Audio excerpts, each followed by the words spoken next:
I saved a dying man's life on a cold February morning.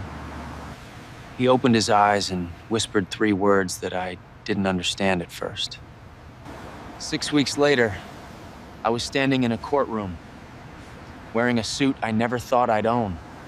Who was this stranger? What did those words mean? Why did saving his life change mine forever? Sit back and witness how a desperate moment on the sidewalk became my second chance. My name is Marcus Webb. I'm 34 years old, and for the past 2 years, I've been homeless. I sleep under the Interstate 5 overpass on the east side of the city.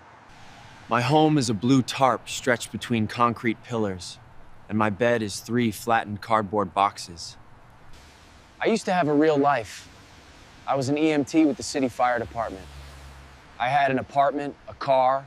Then my marriage fell apart and I started drinking to numb the pain. One night I showed up to work drunk. They found the flask in my locker. I lost my license, my job, everything. Sarah took Sophie and moved 3 states away. I couldn't afford rent and my family had given up on me years before.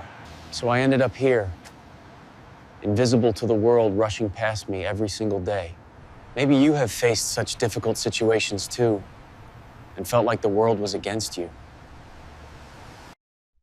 Every morning I wake up when the sun hits my face through the overpass gaps. The sound of traffic above me is constant, like living inside a drum. I fold my cardboard, hide my backpack in the usual spot behind a dumpster, and start my daily routine. I collect cans and bottles from trash bins around the downtown area. On a good day, I make maybe $15. On bad days, nothing. There's a soup kitchen on 5th Street that serves lunch at noon. That's usually my only meal. The volunteers there know my name, but they don't know my story. Nobody asks. In this life, you become a ghost. People look through you, not at you. Mothers pull their children closer when I walk by. Business people cross the street. I don't blame them. I know what I look like. My clothes are dirty, my beard is too long, my hands are always grimy no matter how many times I wash them in public restrooms. But I didn't know that morning would be different.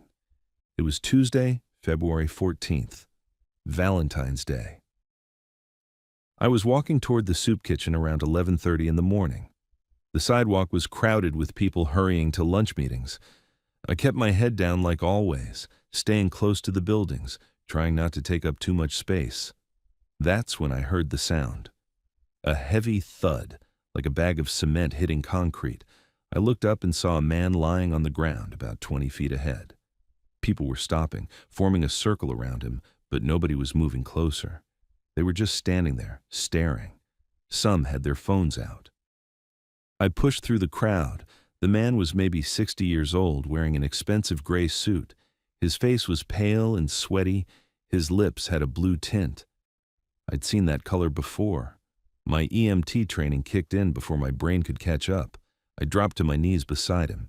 His chest wasn't moving. I checked his neck for a pulse. Nothing. My hands were shaking, but I knew what to do. I positioned my hands on his chest and started compressions. 1, 2, 3, 4. I counted in my head, keeping the rhythm steady. 30 compressions, then I tilted his head back and gave him 2 rescue breaths. His chest rose and fell. I went back to compressions. The crowd was silent now, watching. Someone said they'd called 911. I kept going. Sweat dripped into my eyes. My arms burned. Don't stop, don't stop, don't stop. That's what they taught us. You don't stop until help arrives or the person wakes up. After what felt like hours, but was probably 3 minutes, the man gasped. His eyes flew open. He stared straight at me, confused and terrified. His mouth moved. I leaned closer. His voice was barely a whisper, rough and strained. He said 3 words. You're not invisible. Then his eyes closed again, but his chest kept moving, breathing on its own now. I heard sirens getting closer. The crowd was pressing in, asking questions. Who are you? Are you a doctor? I stood up fast. My legs were shaky. The paramedics were pushing through the crowd with their equipment. I stepped back, then back again. Before anyone could grab me or ask my name, I turned and walked away fast. I didn't run because running draws attention. I just walked, turned a corner, then another, until I was 6 blocks away and my heart finally stopped pounding. Little did I know those 3 words would haunt me for days. I went to the soup kitchen, but I couldn't eat. My hands wouldn't stop shaking. I kept hearing his voice in my head. "You're not invisible." What did that mean? Why did he say that? Was he delirious from the heart attack? I told myself it didn't matter. I'd done what I could, and now it was over. I should forget about it. But I couldn't. That night under the overpass, I lay awake listening to cars rumble overhead. The old man's blue lips kept flashing in my mind. The way he looked at me like he really saw me, not through me. Nobody had looked at me like that in 2 years. I was used to being a ghost. Being invisible was easier. It meant nobody expected anything from you. Nobody could be disappointed in you. But something about those words dug under my skin and wouldn't let go. 3 days passed. I went through my routine like always. Collect cans, visit the soup kitchen, avoid the police, find a place to sleep. On Friday evening, I came back to my spot under the overpass. Something was different. There was a white envelope tucked under one of my cardboard sheets. My first thought was that someone was kicking me out, telling me to move along. I picked it up carefully. My name was written on the front in neat black ink. Marcus Webb. I froze. Nobody here knew my full name. I opened the envelope with dirty fingers that left smudges on the paper. Inside was a note on thick cream-colored paper, the expensive kind. It said, "Marcus, I've been looking for you. Please come to this address Monday at 10 a.m. I owe you more than thanks." The note was signed Robert Chen, and below that was an address downtown. Chen and Associates, Suite 1200. I read it 5 times. This had to be a mistake, or a trap. Why would someone be looking for me? Then it clicked. The man on the sidewalk. He must have found out my name somehow. But how? I'd left before the paramedics arrived. I hadn't told anyone, unless someone in the crowd knew me. Or maybe he asked around. It didn't matter. There was no way I was going to that address. Law firms don't want homeless people walking into their offices. This was probably some kind of thank you gesture that he'd regret if he actually saw me up close in daylight. Rich people do that sometimes. They feel grateful for 5 minutes, then reality sets in. I crumpled the note and threw it in my backpack. But what I didn't know was that this decision would be the hardest one I'd face. Saturday and Sunday crawled by. I couldn't stop thinking about the note. What if it was real? What if he actually wanted to see me? On Sunday night, I dug the note out of my backpack and smoothed it flat. The address was in the financial district, about a mile from where I slept. Monday morning, I woke up at dawn. I couldn't go. It was crazy. But then I thought about Sophie, my daughter. She was 9 now. I hadn't seen her in almost 2 years. If there was any chance, any tiny possibility that this meeting could lead to something, didn't I owe it to her to try? I washed my face and hands in the gas station bathroom. I tried to comb my hair with my fingers. I brushed my teeth with the toothbrush I kept in my backpack. I looked at myself in the mirror. My beard was wild. My clothes were stained. My jacket had a rip in the shoulder. I looked exactly like what I was, but I had the note. That had to count for something. The walk downtown took 30 minutes.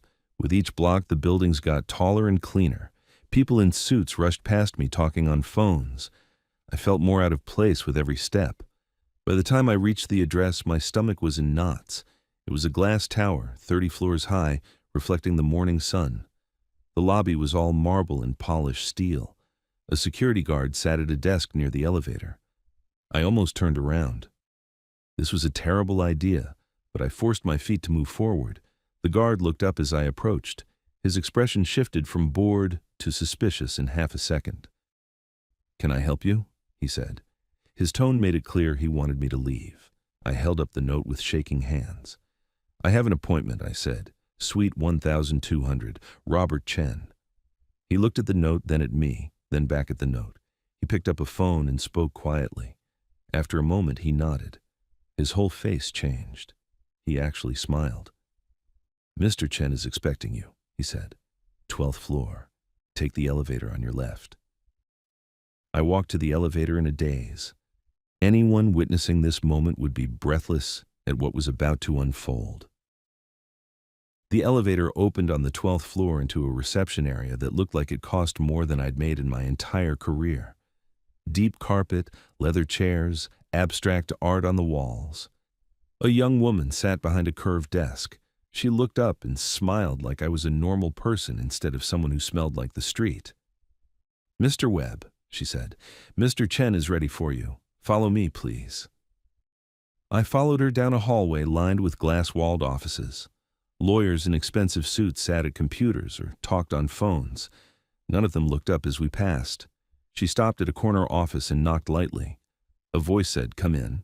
She opened the door and stepped aside. I walked into the biggest office I'd ever seen. Floor-to-ceiling windows looked out over the entire city. I could see the overpass where I slept, small and distant from up here. The man from the sidewalk stood up from behind a massive desk. He looked completely different now, healthy color in his face, strong and alert. He was maybe 5'9", slim build, perfectly styled gray hair. But his eyes were the same, that direct look, like he was really seeing me. "Marcus," he said, extending his hand. "Thank you for coming. I'm Robert Chen." I shook his hand. My palm was dirty next to his clean one, but he didn't seem to notice. "Please sit," he said, gesturing to a chair across from his desk. I sat on the edge of the seat, ready to run if I needed to. He sat down and looked at me for a long moment. "You saved my life," he said simply. "The doctors told me if you hadn't started CPR within the first 2 minutes, I would have died on that sidewalk. Everyone else just stood there. But you didn't hesitate. Why?" "I didn't know how to answer that because I used to be an EMT," I finally said. My voice sounded rough. I saw what was happening and my training took over. I didn't really think about it. He nodded slowly. "I've been searching for you all week," he said. "Nobody at the scene knew who you were. You disappeared before the paramedics could get your information. I finally tracked down a man who recognized you from the neighborhood. He told me where you might be staying. I hope you don't mind that I left the note. I should have come in person, but I wasn't sure you'd want to see me."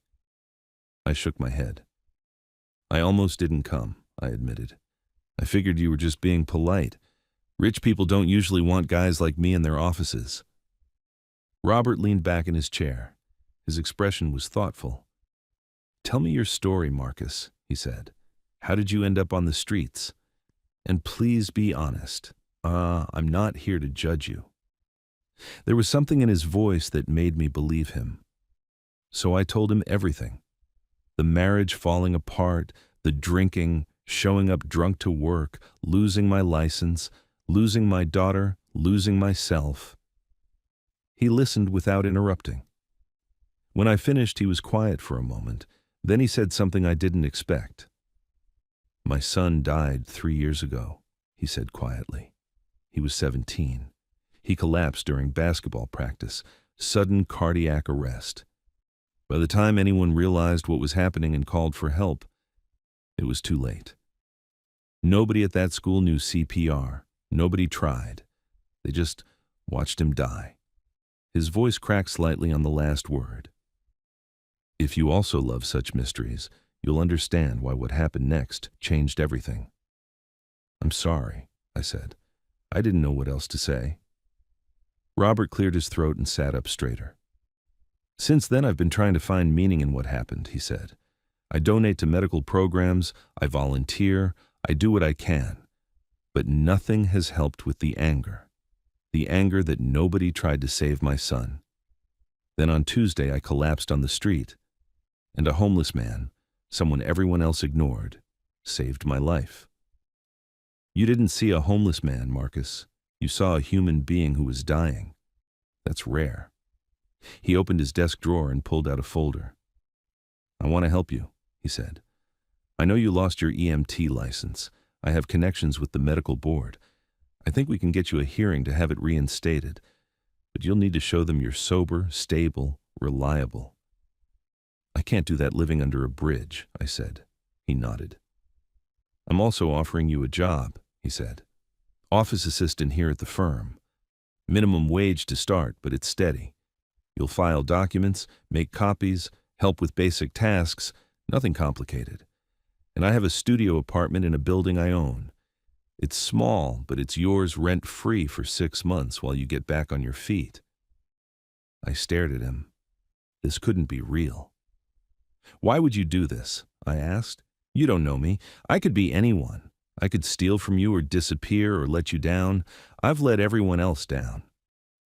He smiled slightly. Maybe, he said, but I don't think you will. You risked nothing to save me. You didn't ask for money or recognition. You just helped and walked away. That tells me who you are. Besides, I have good instincts about people. It's why I'm a successful lawyer. I'm taking a chance on you, Marcus. The question is whether you're willing to take a chance on yourself. I felt something crack inside my chest. It might have been hope.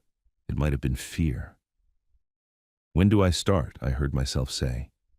Tomorrow, he said. 8 a.m., sharp. We'll get you set up with the basics. Clothes, keys to the apartment, employee paperwork. One rule, though, no drinking, not one drop. If I find out you've had a drink, the deal is off. Can you do that? I thought about Sophie, about maybe someday being someone she could be proud of again. Yes, I said. I can do that. He stood and extended his hand again. Welcome to Chen and Associates, Marcus, he said. Don't make me regret this. I won't, I promised. And as I shook his hand, I meant it with everything I had left. Everything was about to change, though I couldn't have known that the hardest test was still coming. That night I slept under the overpass one last time. I lay on my cardboard looking up at the concrete above me. Tomorrow I would have an apartment, a job, a chance. It felt unreal, like a dream I might wake up from. I kept touching the business card Robert had given me, making sure it was still real. Marcus Webb, office assistant, Chen and Associates. I hadn't had a business card in 2 years. I hadn't been Marcus Webb, anything. I'd just been that homeless guy, the invisible man. The next morning, I woke before dawn. I gathered my few belongings, stuffed them in my backpack. I left the cardboard boxes and the blue tarp. Someone else would use them. I walked to the law office building, arriving at 7:30. The same security guard was there. He nodded at me. Welcome back, Mr. Webb, he said. Mr. Chen left instructions. He's expecting you. Go on up. It still felt surreal. Robert met me at the elevator on the 12th floor. He handed me a shopping bag. There's a shower and changing area for employees on this floor, he said. Get cleaned up and put these on. Basic work clothes, nothing fancy. I'll meet you back here in 30 minutes. The shower was the best thing I'd felt in months. Hot water, actual soap that smelled clean, shampoo. I stood under the spray until the water ran clear. I shaved my beard with the razor Robert had included in the bag. When I looked in the mirror after, I almost didn't recognize myself. I looked like the old Marcus, the one who had his life together. The clothes fit reasonably well. Black pants, white button-down shirt, simple shoes. I walked back out to find Robert waiting with the receptionist. Marcus, this is Jennifer, he said. She'll get you set up with paperwork and show you around. Jennifer, this is Marcus Webb, our new office assistant. Jennifer smiled warmly. Nice to meet you, Marcus, she said. Let's get you started. The next 2 hours were a blur of forms and passwords and introductions. Jennifer showed me where everything was, the copy room, the filing systems, the break room, the supply closet. My job would be simple. File documents, make copies, organize paperwork, run errands when needed. She explained everything twice to make sure I understood. Other employees passed by in the hallway. Some nodded politely. Others looked at me curiously, probably wondering where I'd come from. I caught a few whispered conversations. New guy. Office assistant. Robert hired him personally. Wonder what his story is. I kept my head down and focused on learning. At noon, Jennifer took me to lunch at a sandwich shop across the street. Her treat, she insisted. Over turkey sandwiches, she asked me casual questions about myself. Nothing too personal. What neighborhood was I from originally? Did I have family? General things. I answered carefully, not lying, but not revealing everything either. Maybe you face such situations too, wondering how much of your past to share. The afternoon went quickly. I spent most of it in the filing room, organizing documents according to Jennifer's instructions. The work was mindless, but I didn't care. I had a job. I was useful. At 5 p.m., Jennifer told me I could leave. "Good first day," she said. "See you tomorrow at 8. I walked out of the building and stood on the sidewalk for a moment. Now what? Robert had said he'd give me keys to the apartment, but we hadn't had time today. I was about to go back inside when a black car pulled up to the curb. The window rolled down. Robert leaned out. "Get in," he said. "I need to show you where you'll be living." I climbed into the passenger seat. The car was immaculate, leather interior, still smelled new. He drove us 10 minutes to a neighborhood I didn't know well. Older brick buildings, tree-lined streets, quiet. He parked in front of a 4-story building. "It's not much," he said as we got out, "but it's clean and safe. Studio apartment on the 3rd floor, furnished with basics." He led me inside and up narrow stairs. The hallway smelled like old wood and cleaning products. He stopped at door 3C and handed me 2 keys. "This one's for the front door downstairs. This one's for your apartment," he said. He unlocked the door and pushed it open. I stepped inside. The space was small, maybe 400 square feet total, but it had a real bed, a small kitchenette, a table with 2 chairs, a bathroom with a shower. The windows looked out over the street. Sunlight poured in. It was the most beautiful thing I'd ever seen. "There's sheets and towels in the closet," Robert said. "Basic dishes and cookware in the kitchen." I had the fridge stocked with some essentials to get you started. Milk, eggs, bread, that kind of thing. Your first paycheck comes in 2 weeks. Until then, here's $200 cash for food and necessities. He pulled out his wallet and handed me the bills. I stared at the money. "This is too much," I said. Robert shook his head. "It's a loan," he said. "Pay me back when you're on your feet." "Deal?" I nodded, unable to speak around the lump in my throat. "Take tonight to settle in," he said. "Get some rest. I'll see you tomorrow at the office." He turned to leave, then stopped at the door. "Marcus," he said, "I meant what I said about the drinking. I'm giving you a chance, but you have to do the work. 1 day at a time. If you need help, ask for it. Don't try to do this alone." "I won't let you down," I said. He studied my face for a moment, then nodded. "I believe you," he said. Then he was gone. I closed the door and stood in the middle of my new apartment. My apartment. I had walls, a roof, a bed, a door that locked. I had a job. I walked to the window and looked out at the street below. People walking their dogs, kids on bikes, normal, everyday life. I was part of it again. For the first time in 2 years, I wasn't invisible. I was Marcus Webb. I had a name, a place, a purpose. I sat on the edge of the bed and put my face in my hands, and then I cried harder than I had since the day Sarah took Sophie away. But I didn't know that my biggest challenge was just beginning. The first week at Chen and Associates was harder than I expected. I arrived early every day, stayed late, worked through lunch. I wanted to prove I belonged there. But the whispers followed me everywhere. Did you hear he was homeless? Why did Robert hire him? Keep an eye on your wallet, I pretended not to hear. Jennifer was kind, always patient when I made mistakes. But some of the lawyers treated me like I was invisible again, just in a different way. They'd hand me documents without looking at my face, bark orders without saying please or thank you. I was the charity case, the project, not a real person. 2 weeks in, a lawyer named Preston cornered me in the copy room. He was maybe 40, slicked back hair, expensive suit. "So, Marcus," he said with a fake smile, How long do you think this little experiment will last? I kept feeding papers into the copier. I don't know what you mean, I said. He laughed. Come on, Robert feels guilty about his dead son, so he saves a homeless guy. Very noble. But charity doesn't last forever. Eventually you'll slip up and he'll realize this was a mistake. I turned to face him. I'm not going anywhere, I said quietly. He shrugged. We'll see, he said, and walked out. My hands were shaking. Maybe he was right. Maybe I was just Robert's guilt project. But what I didn't know was that Robert was facing his own doubts. That night I lay in my apartment staring at the ceiling. The bed was comfortable, but I couldn't sleep. I kept thinking about Preston's words, about the looks from other employees, about how I didn't fit in anywhere. Under the bridge I'd been invisible, but at least I'd known my place. Here I was trying to be someone I wasn't anymore. Maybe I should just quit before Robert fired me.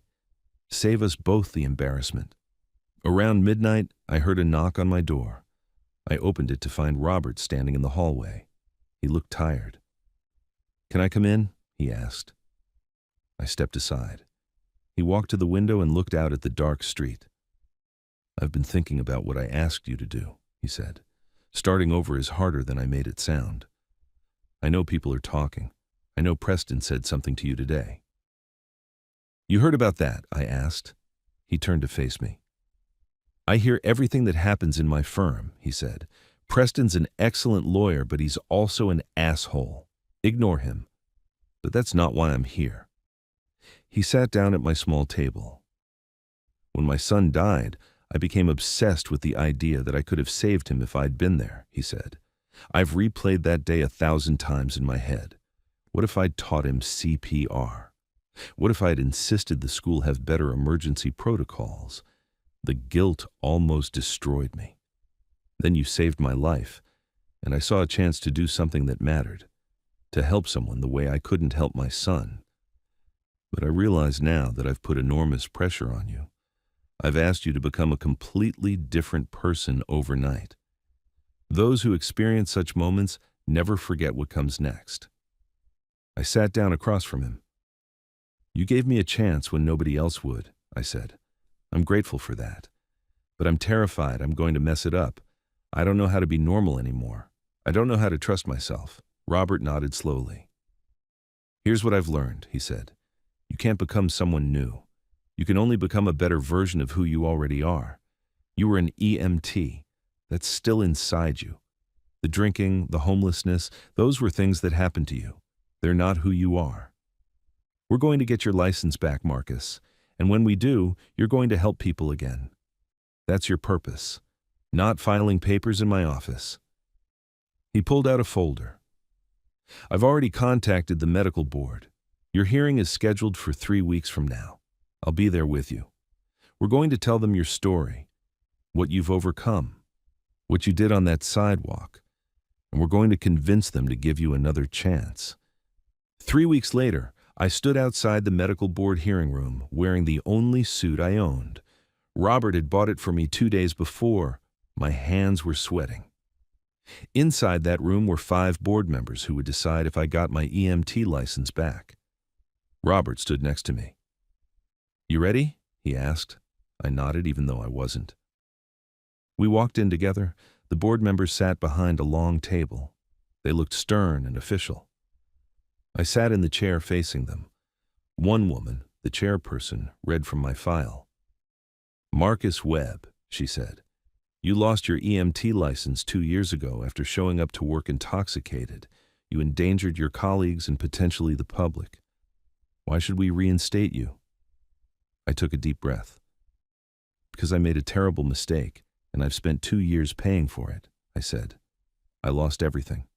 My family, my home, my identity. I became homeless. But even then, my training didn't leave me. 6 weeks ago, I saved a man's life on the street using CPR. I didn't think about it. I just did what I was trained to do. Robert stood. May I speak? He asked. The chairperson nodded. Robert walked to the front of the room. I'm the man Marcus saved, he said. I'm also a senior partner at Chen and Associates. On February 14th, I collapsed on a busy sidewalk. Dozens of people stood around filming on their phones. Nobody helped, except Marcus. He didn't hesitate. He didn't ask for money or recognition. He saved my life and walked away. That's the kind of EMT this city needs. Someone who helps because it's the right thing to do, not because they're being paid. Since then, Marcus has worked for my firm. He's been sober every single day. He shows up early and works hard. He's proven he's reliable and trustworthy. I'm asking you to give him the same second chance he gave me. The room was quiet. The board members looked at each other. Finally, the chairperson spoke. Mr. Webb, you'll need to complete a refresher training course and pass the certification exam again. You'll also be on probation for 1 year. Any violations in your license will be permanently revoked. But based on what we've heard today, we're willing to reinstate your license. I couldn't breathe. Are you serious? I asked. She smiled slightly. Welcome back, EMT Webb, she said. I turned to Robert. He was grinning. I felt tears running down my face, but I didn't care. We walked out of that building into bright sunshine. You did it, Robert said. Now the real work begins. I was about to discover that saving my own life was harder than saving anyone else's.